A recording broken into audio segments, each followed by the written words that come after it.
Ate, pwede ka nakausapin saglit? Ba't ang ganda ng buhok mo? Kasi gumagamit ako ngayon ng co-wash. Alam mo ba yung co-wash? Yung co-wash, ano siya, para siyang conditioner, pero nakakalinis siya. So, imbes na magsha-shampoo ka everyday, ang gagawin mo is, yun, yung co-wash lang. Tapos, ang lambot niya sa hair.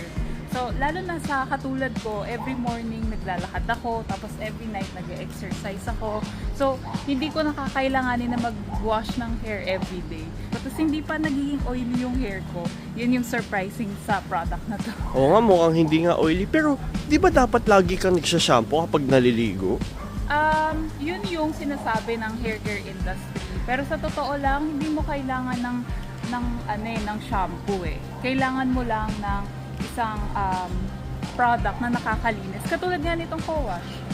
So, yun lang. Sige, busy ako ba? Sige. Thank